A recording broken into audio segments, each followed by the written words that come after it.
Hello friends, मेरे digital classes में आप लोग का मैं बहुत बहुत फिर से नए सेशन में स्वागत करता हूं। तो यहाँ पे हम पीएससी के इम्पोर्टेंट क्वेश्चन यहाँ पे डिस्कस करते हैं, जो आपके प्री के लिए बहुत ही ज़्यादा इम्पोर्टेंट है। मैंने लगभग हिस्ट्री के आपके प्राचीन कालीन इतिहास, मिडिवल हिस्ट्री और आपका आधुनिक जो इतिहास है मैंने कंप्लीट करा दी है। यहाँ पे उन्हीं क्वेश्चन को छत्तीसगढ़ के इतिहास से सारे क्वेश्चन यहाँ पे इसलिए करा रहा हूँ, जो आपके एग्जाम के जो आपके इतिहास से क्वेश्चन पूछा जाएगा तो आपसे जो सारे क्वेश्चन आएंगे यहाँ से आपसे कवर हो जाए। इसके साथ आप फैक्ट के साथ इसलिए पढ़ाता हूँ तो यहाँ से क्वेश्चन अगल बगल से भी पूछ दे तो सारे क्वेश्चन आपसे बन जाएंगे।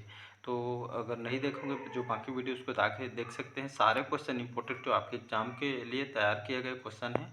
तो चलिए स्टार्ट करते हैं आज का सेशन। यहाँ पे 131 तक यहाँ पे क्वेश्चन को किए थे, तो 132वें से हम स्टार्ट करेंगे। तो देखते हैं। तो वर्ष 1842 से 63 में जो आपका जो मेरिया विद्रोह किस जिले के मेरिया आदिवासियों द्वारा किया गया था, तो आपके कांकेर, सरगुजा, दंतेवाड़ा, जसपुर। तो इसका जो सही ऑप्शन हो जाएगा दंतेवाड़ा, याद रखिएगा। तो आपका मेरिया जो या मेरिया विद्रोह इसको भी कहा जाता है।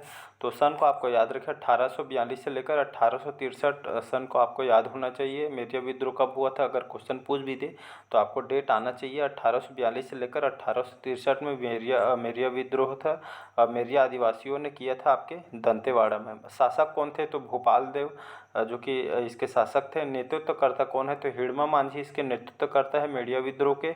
जांचकर्ता कौन है, तो जो आप मैकफर्सन जो अंग्रेज अधिकारी थे इसके जांचकर्ता थे। दमनकर्ता कौन है अगर पूछ दे तो कैंपबेल, याद रखिए। दमनकर्ता मेरिया विद्रोह के दमनकर्ता कौन है, तो कैंपबेल आपको आंसर लेना है। यहाँ पे क्वेश्चन पूछा जा सकता है दंतेश्वरी मंदिर में जो नर बलि जो प्रथा प्रचलित थी, जिससे दी जाने वाले बलि को मेरिया कहते हैं। तो आपके जो मेरिया विद्रोह 1842 से 1863 ईस्वी में जो कि होता है। तो इसका आपका सी ऑप्शन सही हो जाएगा। नेक्स्ट क्वेश्चन, अगला क्वेश्चन देखते हैं। छत्तीसगढ़ में व्यक्तिगत सत्याग्रह आंदोलन का शुभारंभ किसने किया था, तो ठाकुर प्यारेलाल जी ने, विष्णुकृत जोशी जी ने, पंडित रविशंकर शुक्ल जी ने, या आपके ई राघवेंद्र राव ने। इसका सही ऑप्शन हो जाएगा सी ऑप्शन, पंडित रविशंकर शुक्ल जी ने।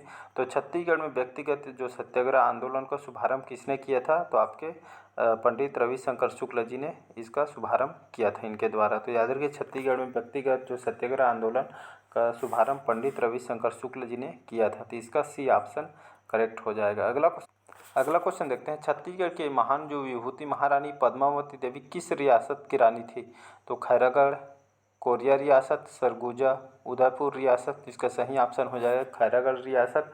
तो छत्तीसगढ़ की जो महान विभूति महारानी पद्मावती जो देवी है कौन सी रियासत की रानी थी, ये आपके खैरागढ़ रियासत की रानी थी। तो याद रखिए छत्तीसगढ़ की जो महान विभूति महारानी पद्मावती जो देवी खैरागढ़ रियासत की रानी थी। तो इसका ए ऑप्शन सही हो जाएगा। नेक्स्ट क्वेश्चन अगला क्वेश्चन देखते हैं। छत्तीसगढ़ का राजभवन किस पुराने भवन में बनाया गया है, तो आपके शिक्षा महाविद्यालय, सर्किट हाउस, डीके अस्पताल, या डी है इनमें से कोई नहीं। इसका जो सही ऑप्शन हो जाएगा बी ऑप्शन।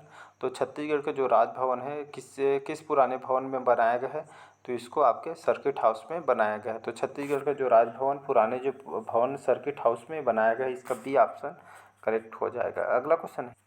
अगला क्वेश्चन देखते हैं। छत्तीसगढ़ के जो प्रसिद्ध कंडेल सत्याग्रह किस जिले में हुआ था, तो महासमुंद में, राजिम में, धमतरी में, या कांकेर में। क्वेश्चन पूछा गया है पीएससी में, याद रखिएगा। तो छत्तीसगढ़ के जो प्रसिद्ध कंडेल सत्याग्रह कौन से जिले में हुआ था, तो आपके धमतरी जिले में हुआ था। याद रखिएगा कौन से सन में हुआ था, तो 1920 में हुआ था। तो कंडेल नहर जो सत्याग्रह 1920 में हुआ था आपके धमतरी जिले में। तो याद रखिएगा। तो ब्रिटिश शासन द्वारा लगाए गए जो नहर कर के कारण यह आपका सत्याग्रह हुआ था। यह आपका जो छत्तीसगढ़ का प्रथम सत्याग्रह इसको माना जाता है। तो इसका सी ऑप्शन सही हो जाएगा। याद रखिए। तो यह जो सत्याग्रह है आपके जुलाई 1920 में यह जो सत्याग्रह हुआ था, याद रखिएगा। कौन सी स्थान पे, तो कंडेल ग्राम धमतरी में। नेतृत्वकर्ता कौन है, तो पंडित सुंदरलाल शर्मा जी इसके नेतृत्वकर्ता है। सहयोगी कौन थे इनके साथ, तो छोटेलाल श्रीवास्तव, नारायण राव मेघावाले, नथुजी जगताप इस सत्याग्रह में जुड़े हुए व्यक्ति हैं सहयोगी के रूप में। याद रखिएगा। और यहाँ का जो उद्देश्य है नहर, यहाँ पे जो नहर के पानी का उपयोग करने के कारण यहाँ पे जुर्माना लगाना इसका उद्देश्य है। इस वजह से यहाँ पे सत्याग्रह हुआ था। तो इसका सी ऑप्शन धमतरी सही आंसर हो जाएगा। तो याद रखिएगा। अगला क्वेश्चन देखते हैं। कलचुरी कालीन शासन व्यवस्था में मंडी से यहाँ पे सब्जी बेचने कौन सा परमिट लेना पड़ता था, तो युगा, पौर, शुल्क, या आदेशा। तो इसका सही ऑप्शन हो जाएगा आपका ए ऑप्शन। तो कलचुरी शासन व्यवस्था में मंडी सब्जी बेचने के लिए युवा परमिट लेना पड़ता था, तो इसका ए ऑप्शन सही हो जाएगा। अगला क्वेश्चन है, छिंदक नागवंश का राज्य कहाँ स्थित था? तो आपके कबीरधाम में, बस्तर में, रायगढ़ में या आपके रायपुर में। तो ना छिंदक जो नागवंशी जो यहाँ के राज्य कहाँ स्थित है? तो आपके बस्तर में इन लोग का अवस्थित था राज्य, याद रखिएगा। तो छिंदक नागवंश को जो राज्य बस्तर जिला में स्थित है, इस वंश की जो राजधानी भोगवतीपुर इनकी राजधानी थी, याद रखिएगा। और लगभग जो शासनकाल है 1023 से लेकर 1324 तक छिंदक नागवंश ने यहाँ पे शासन किया है। और इनके जो प्रमुख जो शासक हैं वे आपके जो निपति भूषण इसके संस्थापक है छिंदक नागवंश के, याद रखिएगा। तो आपका निपति भूषण संस्थापक है और इसके जो लास्ट जो हरीश जो चंद्र है इसके अंतिम शासक कहे जाते हैं इनको। तो याद रखिए आपके सोमेश्वर प्रथम, कन्हार देव, जय सिंह देव प्रथम, ये आपके सब छिंदक नागवंशी शासक हैं। तो क्वेश्चन पूछा जाता है तो याद रखिएगा, इम्पोर्टेंट क्वेश्चन है। अगला क्वेश्चन देखते हैं। भारत छोड़ो आंदोलन के समय शासकीय संपत्ति को जलाने वाले प्रमुख नेता कौन थे?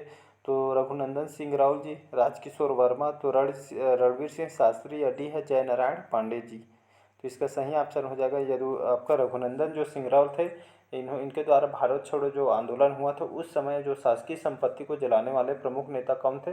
तो रघुनंदन सिंह राव थे यार। इनको द्वारा जो कि प्रमुख नेता है, इन्होंने जो शासकीय संपत्ति जलाने वाले प्रमुख नेता इनको कहा जाता है रघुनंदन सिंह राव जी को।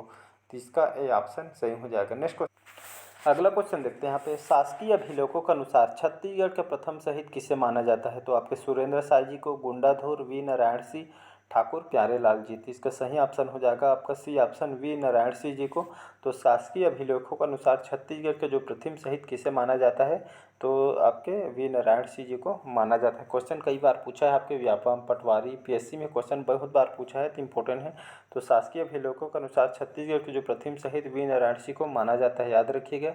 तो आपके जो सोना खान के विद्रोह हैं इनके द्वारा किया गया था आपके वी नारायण सिंह के द्वारा वर्ष 1856 में। कौन सी स्थान में? तो सोनाखान बलौदा बाजार में, याद रखिए। सोनाखान आपके बलौदा बाजार जिले के अंतर्गत आता है। वी ने जो नेतृत्व करता है वी नारायण सिंह जो कि सोनाखान के जमींदार थे और कौन से जनजाति के थे? तो आपके बिंजवार जनजाति के थे। तो यहाँ पे कौन से कारण यहाँ पे जो कि यहाँ पे आंदोलन हुआ था?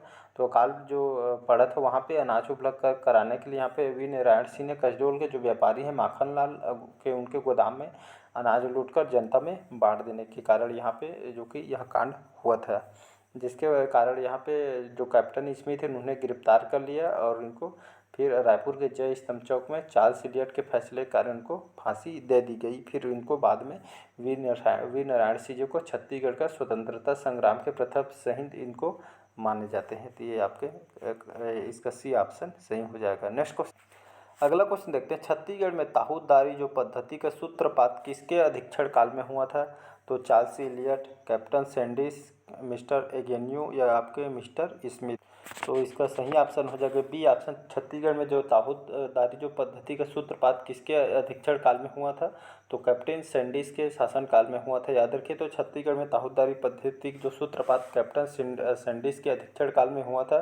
जो कैप्टन सैंडिस का जो शासनकाल है 1825 से लेकर 1828 में इनका शासनकाल है। इन्होंने ताहूदारी जो प्रथा की इनके द्वारा शुरुआत की गई थी और लोरमी और तरेंगा जो नामक दो तालुका का निर्माण इनके द्वारा करवाया गया था, याद रखिएगा। और सरकारी कामकाज जो माध्यम अंग्रेजी भाषा में इनके द्वारा कर दिया गया था। और छत्तीसगढ़ में आपके डाकतार व्यवस्था इनके द्वारा प्रारंभ की गई थी। तो याद रखिएगा, इंपॉर्टेंट क्वेश्चन है तो आपके एग्जाम के लिए।